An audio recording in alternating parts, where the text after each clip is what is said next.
Follow the money. That's what I always say. You always follow the money. Yeah. This is Follow the Money with Mitch Moss and Pauly Howard on VSiN. Welcome in. Busy hour on tap coming up in 15. Super Bowl numbers from over the years. A lot of things pointing towards New England. Greg Peterson from VSiN on the show coming up in 30 minutes. We'll talk some college basketball tonight's card, maybe take a peek at some of the big matchups on tomorrow's slate as well. Pauly, this is a potential bad beat candidate of the year I'm going to throw at you. Got this from VSiN listener David, who is a diehard Oklahoma City fan. And he has a win total bet on the Thunder. 62.5 was the number. He bet it in late September. 62.5. I thought they were much higher than that. But he showed me the ticket. 62.5 in late September. They started 24-1. Right now, they are 38-11. So they've played 49 games. They have 33 left. They can only lose 8 more games.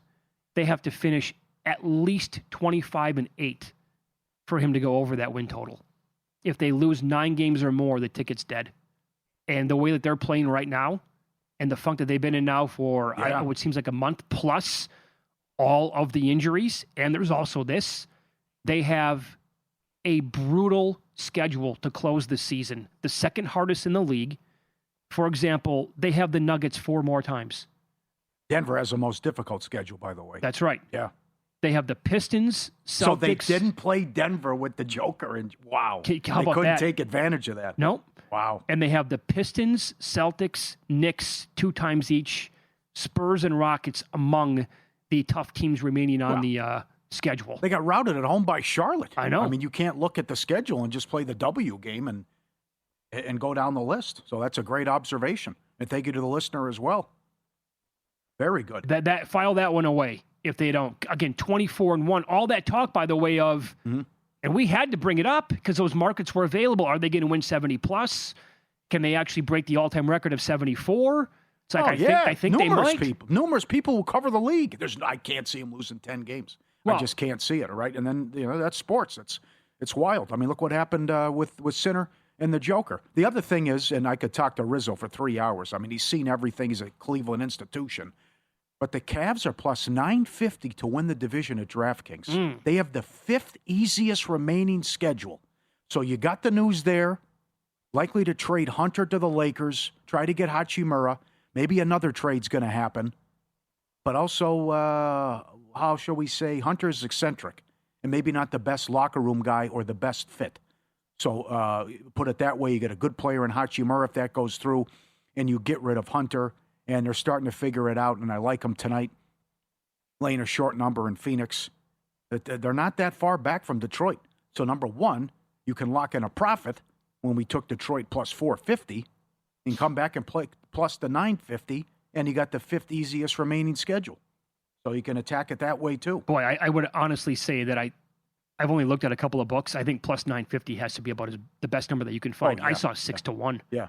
I'm not the biggest Evan Mobley fan either.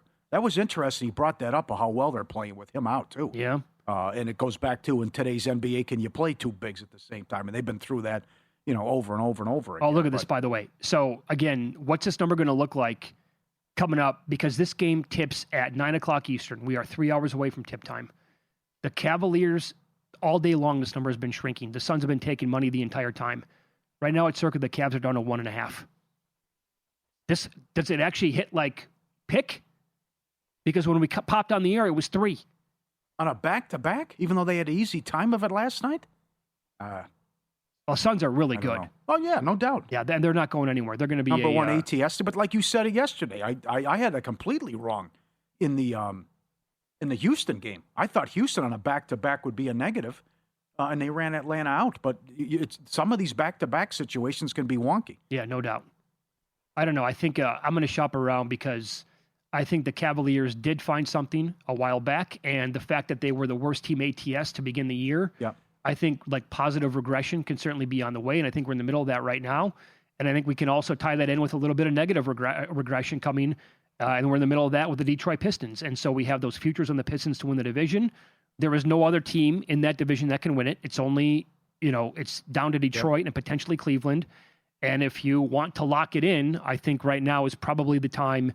I don't think you want to wait any longer. If you have Pistons in pocket at a nice price, I think right now is probably the time to actually lock them in if you haven't done it already with the Cavaliers. So does Hunter mope, or does Hunter try to say, hey, sure, I'm going to play well because I know I could, or is it a negative that he knows he's being dealt? Because he's been on a sick under run with his props. And if you go to the VSiN.com and the NBA prop analyzer, 7 straight unders rebounds, 7 straight under points. And on the flip side, Tyson, 7 straight overs, points, rebounds, and assists. And 7 straight overs, made threes. 2 different ways you can attack it from Cleveland prop perspective. And Mitchell's been hot too.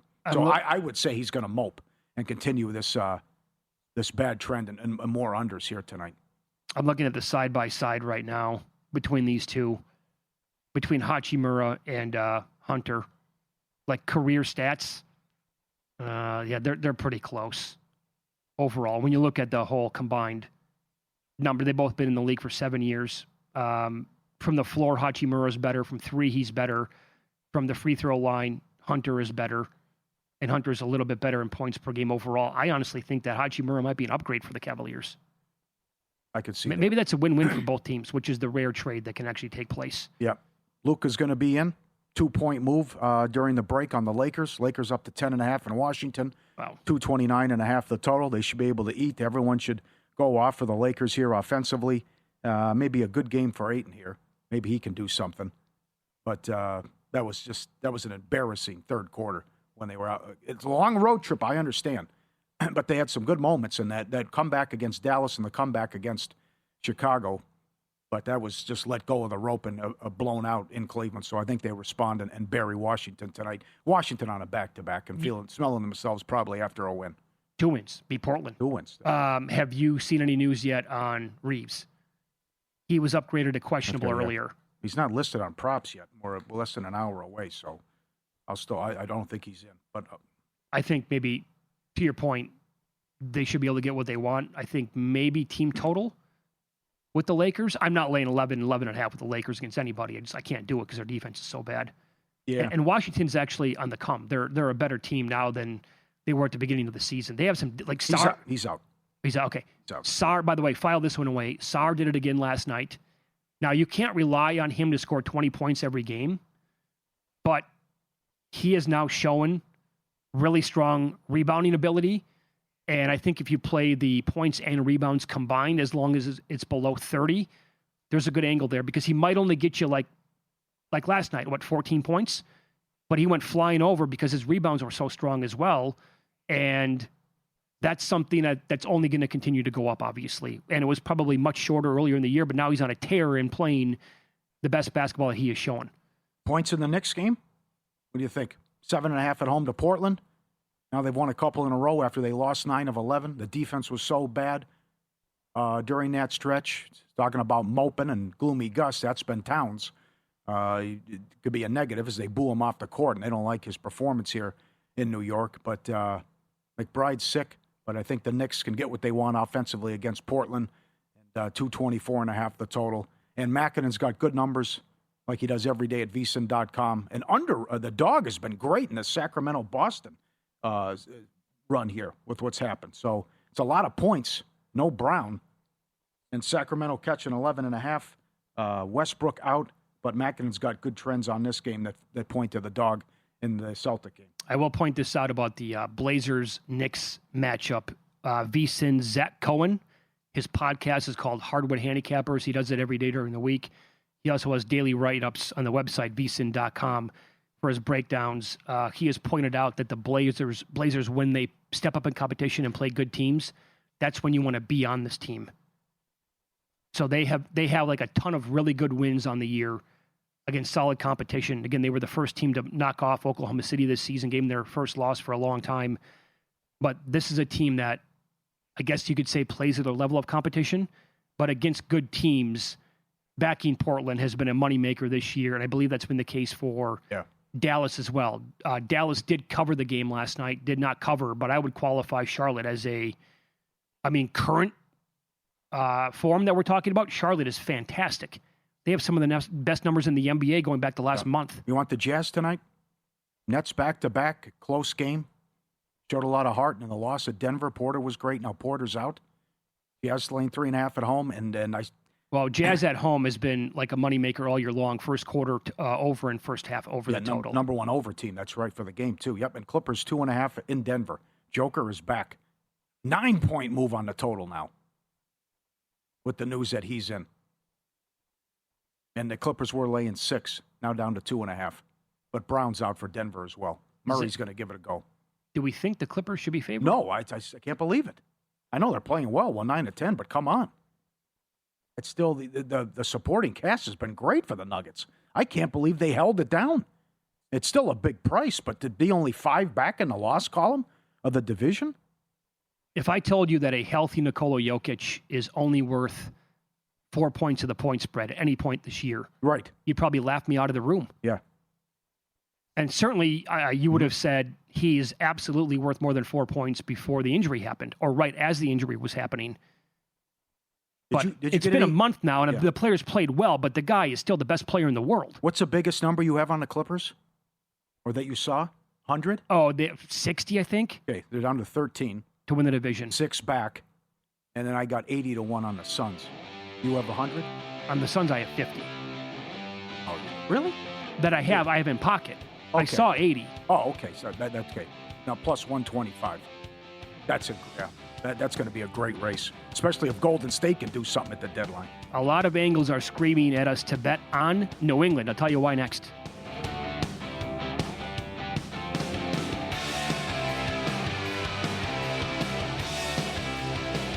So you're listening to this podcast because you want an edge. But what if I told you you're only halfway there? You've got the mindset. Now it's time to get the toolkit to match. Here's the thing. Pro bettors spend thousands on data and tools, but what they don't want you to know is you can get the same edge for a fraction of the cost with VSiN Pro. With VSiN Pro, you get access to expert picks, public betting data, prop projections, powerful tools, analytics, and more. Tap the link in the description and see why thousands of bettors are already using VSiN Pro to cash more bets.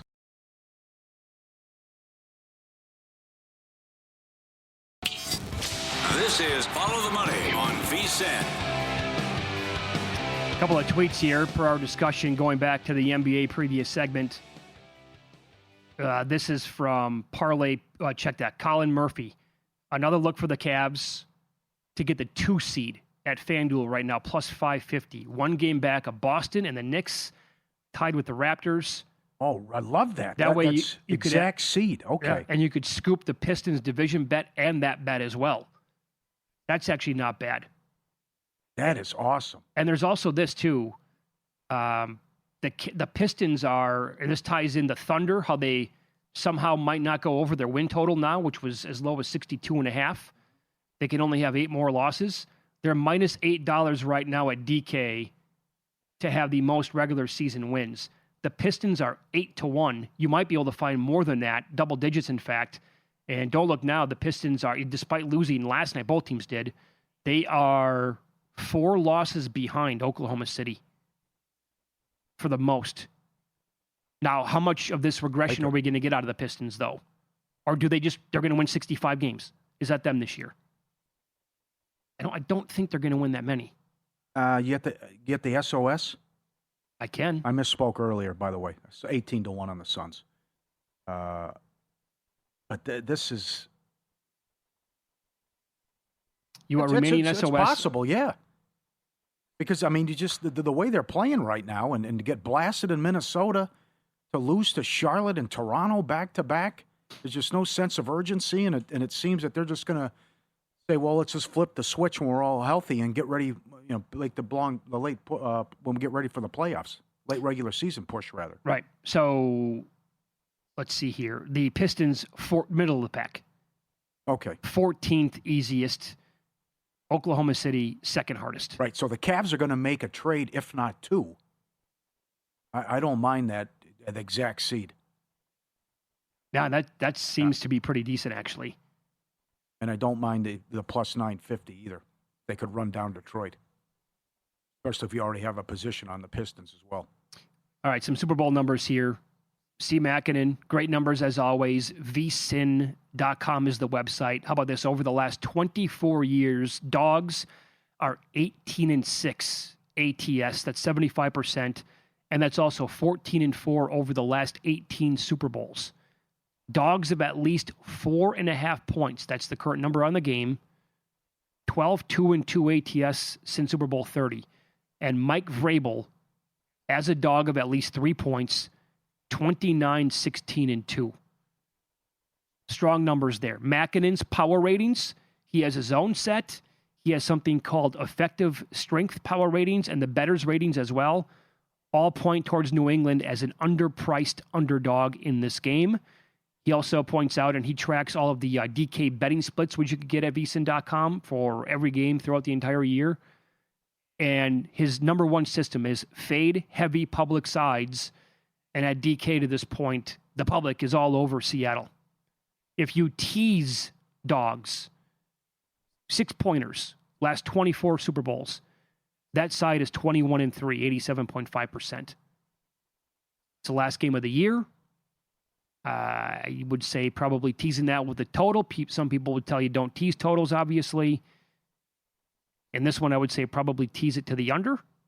51.5, currently speaking. I'd be surprised if it's a shootout. Yes. And New England has not lost by more than a touchdown all season long. They have not been a dog very many times this year because the schedule was so easy. But Rizzo was on earlier, Tony Rizzo, and he was making the case, like basically one of the first people we've heard anyway say that he likes New England. With the points, thinks it's going to be a close game, can win it outright. We kicked this around, the ultimate kiss of death earlier. Every single person currently on ESPN.com with a story that they linked up, every person there is on Seattle to win. Every single person at The Athletic picks Seattle. Every single person at USA Today also picks Seattle. Oh, how can that be? With a 4.5-point spread. Upsets never happen. Huh. I don't remember what it was like last year with the predictions for the Chiefs and the Eagles. I think that had to be split because it was a much closer game and the Eagles were they got me too. Awesome. I mean, still, they can't go against Mahomes in a big game crap. So, yeah. But that's astonishing that not one person picked the Patriots. And it's the 17-3 and it's a low point spread. Right. I can't get over the team with the better winning percentage thing. That blows my mind. The team with the better winning percentage in the Super Bowl is on a 1-17 ATS run. Like, how can that be? So that points to Seattle. Yeah, because New England played, they have one more win, They right? have one more win, yeah. Okay. Played another game in the playoffs. Then you got the New England when they wear white. You got the seed thing. So there's, any trend could you find to put you on the game. But I was already having conversations today, by the way, off the air, about looking at teams next year to win the Super Bowl. I like to do it. I've had a couple of really good teams the last 2 years. Unfortunately, they did not win either time. Last year, Lions. This year, Rams. So it's a good feeling throughout the regular season until the injuries set in or the team starts to regress a little bit. But looking at teams based on their opponents for next year and gambling on these teams who win the Super Bowl a year out is obviously you're going to tie up your money for a long time. And also you don't know the schedule overall. So it adds another layer to the gamble. But numbers can also disappear after the draft, free agency, schedule, all that kind of stuff. But you got to, part of the whole thing is like trying to look at the teams on the schedule that are going to regress and come back to the pack. And so it's a fun bet. I like betting futures, and I don't know if I'm going to do it yet. I don't know if I have a team for next year at this point, but already looking ahead to a couple of possibilities and having discussions about it. So maybe I'll have a team like in the next month or so that we're going to fire on. We'll see. I like to usually bet the NFC teams because in theory you're going to avoid Mahomes, Jackson, and Allen. But I had nothing this year on the Patriots under that theory because despite having the easy schedule, I just figured that one of those quarterbacks would probably win it and represent the Super Bowl yet again. So both teams 33-yard field goal, $1.20. Shortest touchdown, 1.5 yards, under -140. Both teams to complete their first pass, both quarterbacks, even money, no. And we know what Kramer, he likes the no or incomplete on the first pass, 2-1. bets him on both guys. Yep. Again, that's been an Andy Iskoe special, long-time Las Vegas better. Yeah, it didn't work out last year, but still like that. Both teams to attempt a 2-point conversion plus 450, both to convert 11-1. And I don't mind. I don't mind quarterback to have a reception. I think McDaniels is going to do something here. Maybe a little gadget play. Well, how about if something can happen? How about more than 2.5 players to throw a pass? That's even better too. Quarterback to have a reception plus 750. Darnold's 14-1. Maybe Kubiak does something too. But even watching that game last night from New England and Seattle, the unbelievable Super Bowl with the Butler pick, there was a lot of creativity in what they were doing. Mm-hmm. I forgot how good Amendola was. I mean, Edelman was a stud, no doubt. Oh, but for have sure. a guy like Amendola out there, and that's when they did the trick play where he threw it to Brady but just missed him. Brady should have caught it anyways. But they did that in the Atlanta Super Bowl too. I like the one over at the Westgate. Will the score of this game be the same exact score of a previous Super Bowl? Yeah. Even the half too? I didn't 14-14 halftimes, 90-1 at Westgate. Well, the same as the first game? Yes. Okay. I just like, will this one have a final score that's the same over previous? And they're offering, I think it was, 3 or 4-1? That's a creative prop. I mean, can it land on like 23-20? Sure. Why not? That was the Bengals-Rams game. At least. I mean, I don't have... Scorigami? Well, then I would not. Then I would certainly would not like that bet. Scorigami 22-1? The Scorigami is... Last year was a funky score because it got so far out of hand, but you need like a 25-18 kind of score, a 25-11. I could see a lot of field goals in this game. Could you see? I could. How about this? You're expecting nothing to happen, or you wanting nothing to happen in this game. Low scoring. There is, multiple books have this up, no touchdown in the first half is 10-1. Can we get that's short? Well, because I think we're going to all bet like the no score first 5.5, 6.5, 7.5. I think there's going to be a scoreless quarter. That I think is probably worth a bet anyway, based on the number. And if we can get a scoreless first quarter, I'd like a little bit more on 10-1, but I think there's a path to where the score is 6-3 at halftime. I would not be surprised if this one goes down the same path of the Rams-Patriots game from a handful of years ago, where absolutely nothing happened. And the Rams scored. And everyone's pissed off, and okay. Yeah. That also had a total in the mid-50s. That was crazy. I couldn't believe what I was watching. It was a bad football game. It looked like no touchdown was going to be scored, period. I know. And the price on that must have been... And hello, Belichick undressed McVay in that game. Coaching clinic. Yeah. The Rams offense that year was humming on all cylinders, and Belichick's like...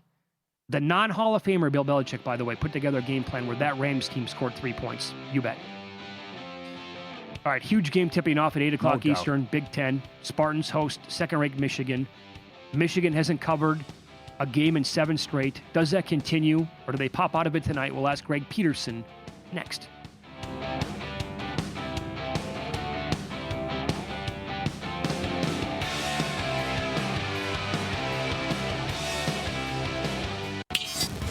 This is Follow the Money on VSiN.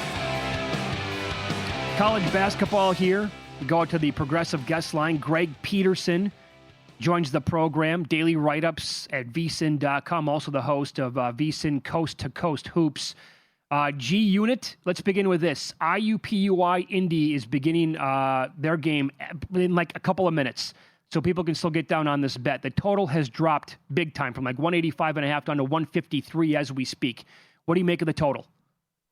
I've set the total in the mid 160s, so I'm in on the over. I think that this is a reaction to what we saw the first time around. When Youngstown State, they really were the team that discovered the blueprint on IU Indy. They held them to fewer than 60 points, and I think that IU Indy is going to be able to make some adjustments, and after they were unable to get anything going against Robert Morris, I think that this is a type of game where IU Indy, they're going to look to reestablish their style. They're going to show that they are a full pressure team that is going to just make life miserable for you, and they're going to make it a track meet. Do I think that they're going to be the most successful at it? No, because this is a team that they really gamble for turnovers. But that said, with this total going down as low as it does, and IU Indy, they certainly have been slowed down here in Rising League play, but even with that, they're 11th in the country in terms of total possessions per game. You've got a Youngstown State team that does a great job on grabbing second and third chances on the offensive glass. I do think that you get a much higher scoring game than we saw the first time around. So I like that 153 to the over.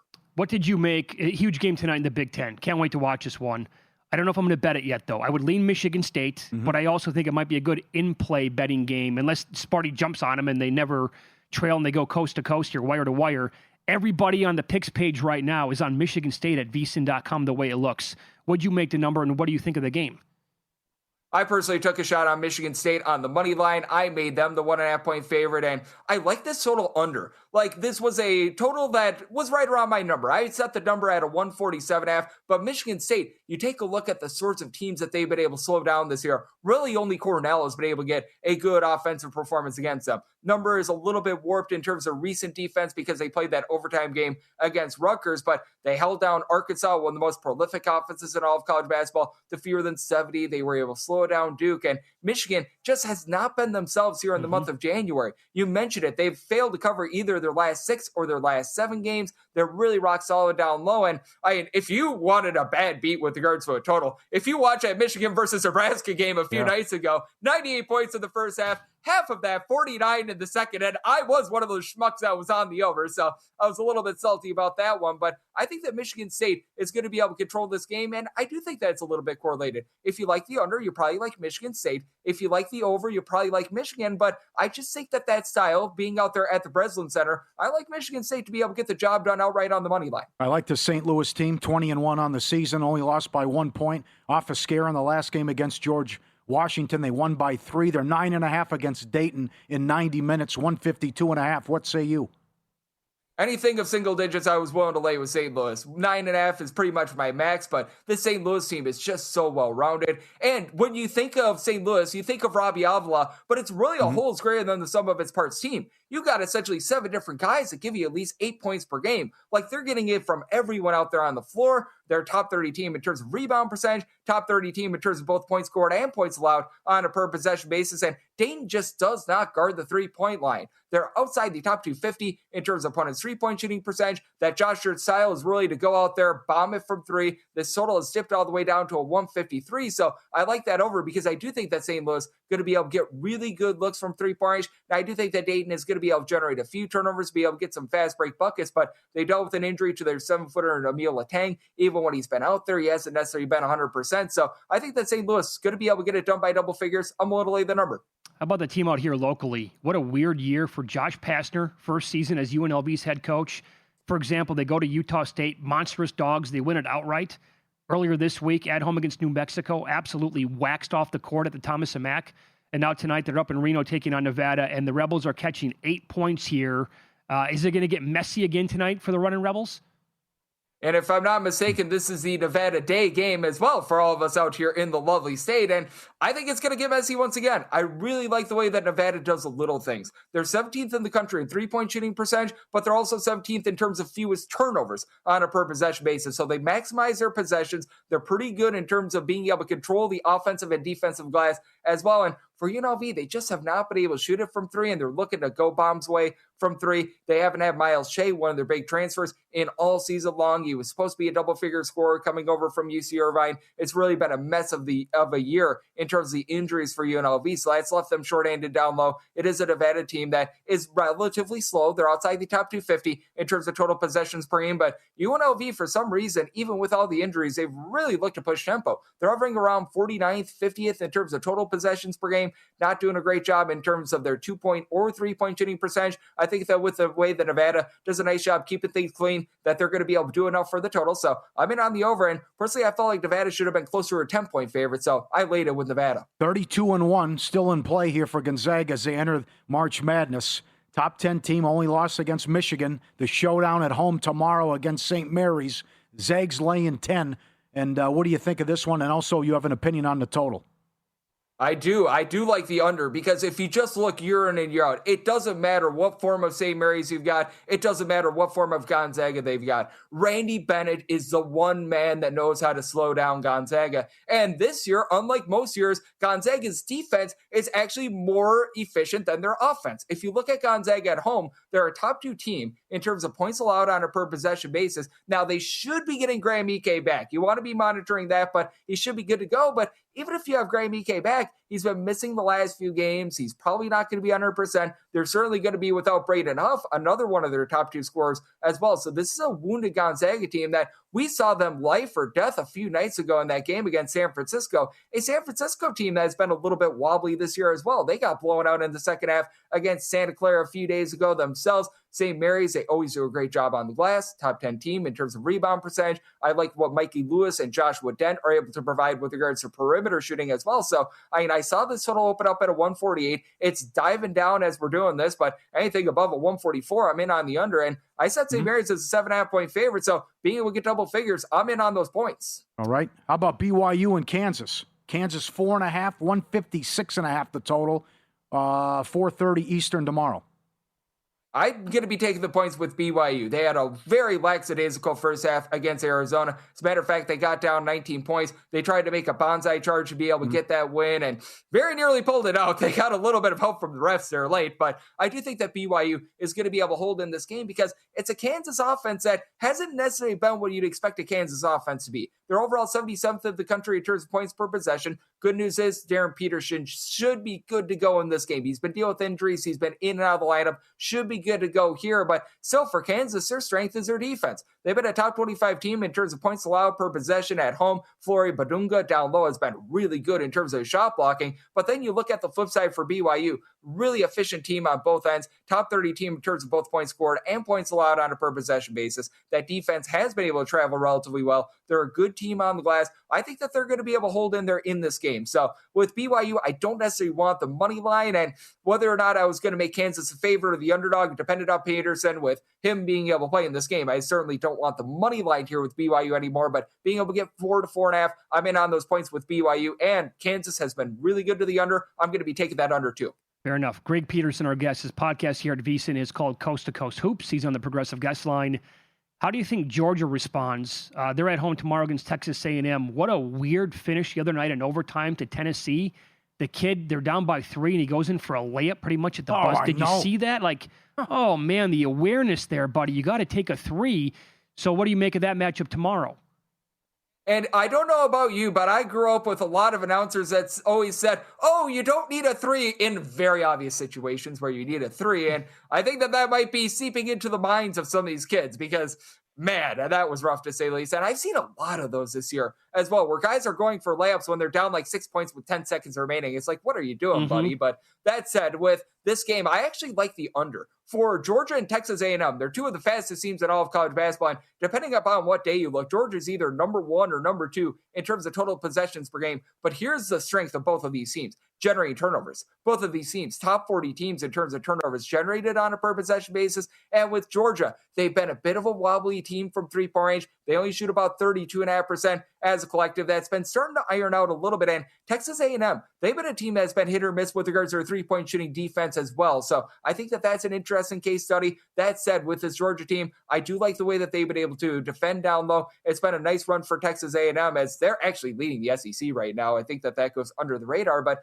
I do like this game under. I do think that Georgia is going to be able to respond well. I've seen them right around 3.5 to 4. Really wouldn't want to go past the 4.5, but 4.5 or less, I'm willing to lay with Georgia. You can follow Greg on X. He's at GUnit_81, daily write-ups in college basketball throughout the entire season at VSiN.com, and his podcast is called Coast to Coast Hoops right here at VSiN. Thanks, Greg. Good luck tonight and this weekend. Always appreciate you guys. Thank you so much. There you go. He was on the Progressive Guest Line as well. What are your early thoughts on Kansas 4.5? I like Kansas. That's going to be, I can't wait to watch that game. Yeah, I can't, total. I love the conference. Big 12 is, the matchups we're going to get in February alone. Clear your schedule. Yeah. Set the calendar to, as a reminder to watch them. Up next, In Pocket Plays coming up on Follow the Money. It's VSiN, the Sports Betting Network.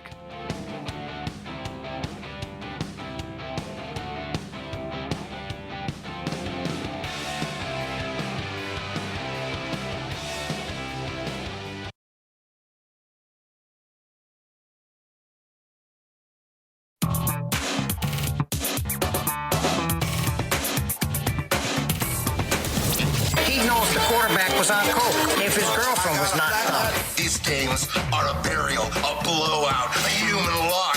You can bet your unborn children's children on these games. I was so good that whenever I bet, I could change the odds for every bookmaker in the country. Good schedule this week in hoops, college and pro, and a great doubleheader in the NBA Sunday. Lakers are in the Garden, OKC in Denver. I like Kansas 4.5 at home against BYU. Concerns about BYU's defense, and also routed at Texas Tech, and they've now lost 2 or 3. I think Kansas gets the win. Matt Collins to have 25 yards. Shortest touchdown under 1.5 yards. Both teams kick a 33-yard field goal. Over 7.5 players to have a rush attempt. Walker, Alani, Shaheed, Varner, Darnold, May, Henderson, Stevenson. Bang! Here we go. I think we'll get that one too. That's the new.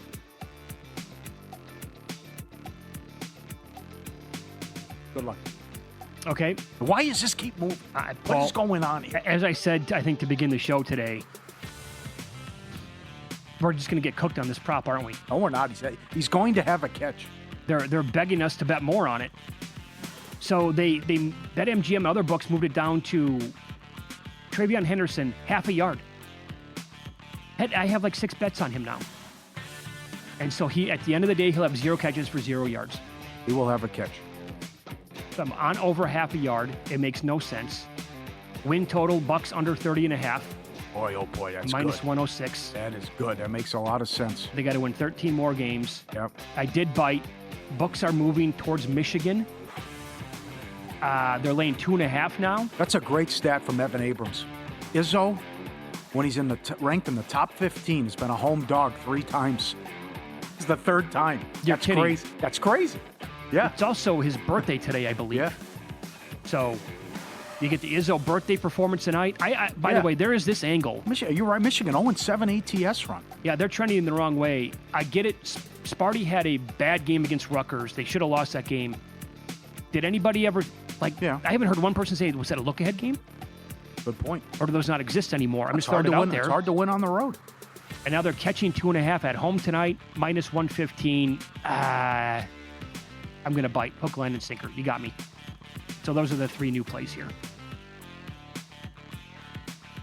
Jaguars are up 5 on Youngstown. Okay.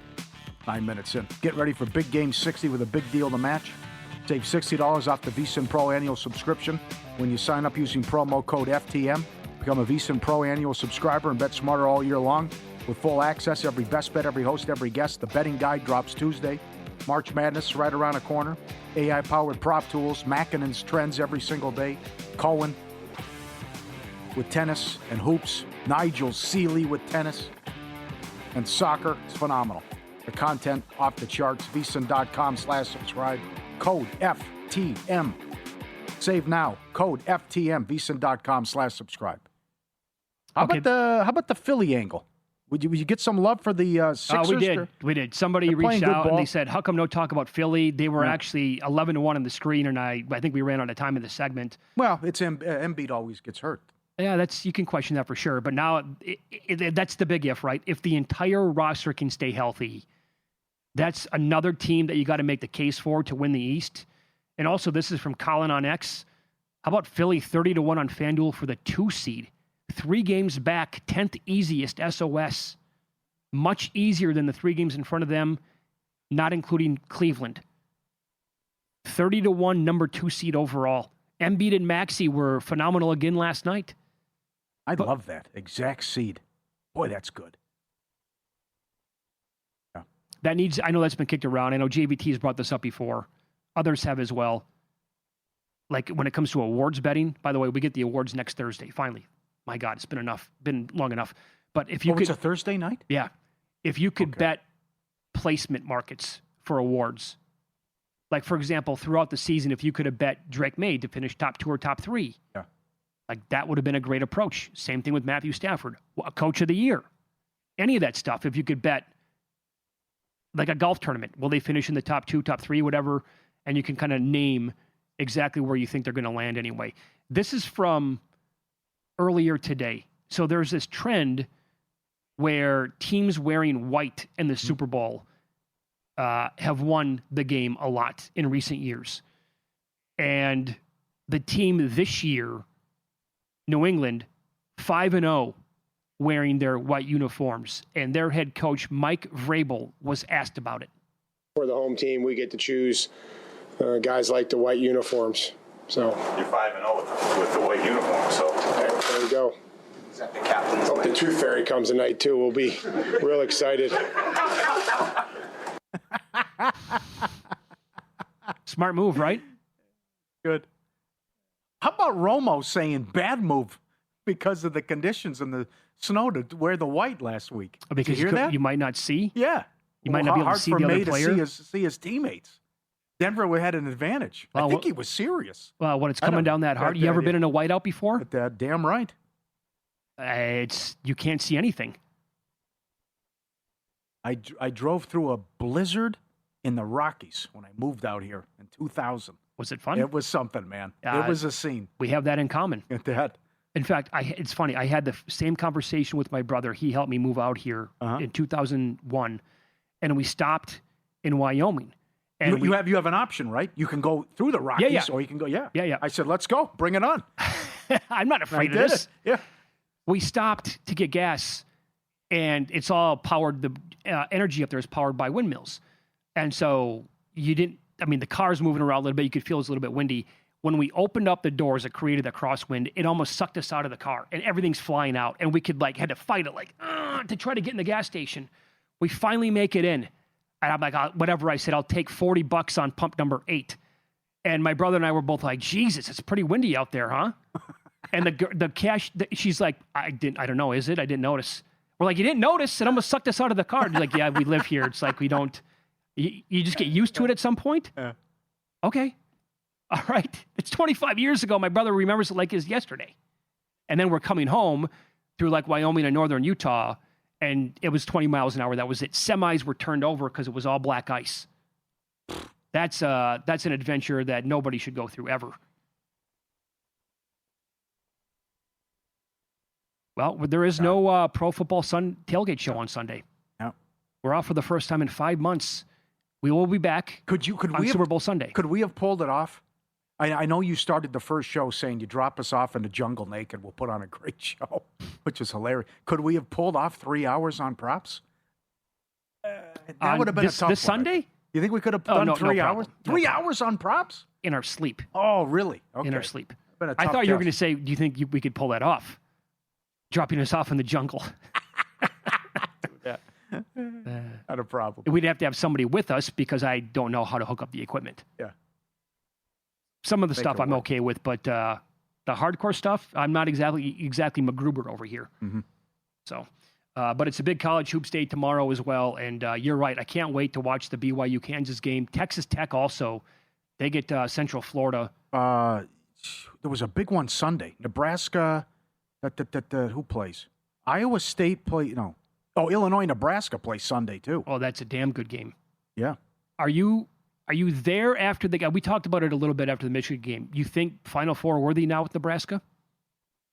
It all comes down to the bracket, obviously, that we're looking at. And yeah, they can make it, I would think. I don't see why not. I'm concerned about they don't get to the free throw line. But that was a hell of a performance. Down a couple guys, the flu, whatever, and you almost beat Michigan. I'd be more concerned about Michigan. That's my takeaway. Which I don't expect you to win every game by 30 points. Sure. But how they just ran right through the non-conference. And I'm telling you, Gonzaga's going to go 32-1. If they do that. They beat them by 40 points. Let me see here. I got to check right now. But I know it's hard to win in conference too. But certainly the 0-7 ATS run, the loss to Wisconsin, almost lost to Penn State. Playing with their food against Washington and Oregon. Ken Palm has Gonzaga right now a 10 seed. But if they, what? What? I'm sorry, not a 10 seed, 10th overall. Yeah. My bad. I stand corrected. Ken Palm has Gonzaga 10th overall in the country with a net rating of plus 29.05. If they go 32-1, well, the committee will look at them how? Because of that one loss to Michigan, and it was by 40 points. If they run through their conference, only have one loss, and that's it, are they a lock for a 1 seed? Yeah, I think so. And they're going to have so much stiff competition, though, in front of them. Or right there with them in the same group, I would think. We're talking about Arizona. Give me the non-con. Gonzaga? Yeah. Oh, they beat Kentucky by 40, but Kentucky stinks. They beat Oklahoma. They killed Creighton. They beat Arizona State. Beat Alabama by 10. Beat Maryland by 40. Yeah. They're no good. They beat UCLA by 10. They're one of the big boys. Okay. That's got to be a once. 32-1. Stay tuned. Prime time next. Matt Humans, Will Hill. They'll take you through the live betting night coming up tonight. And best of luck with your bets. Have a great weekend. We'll see you.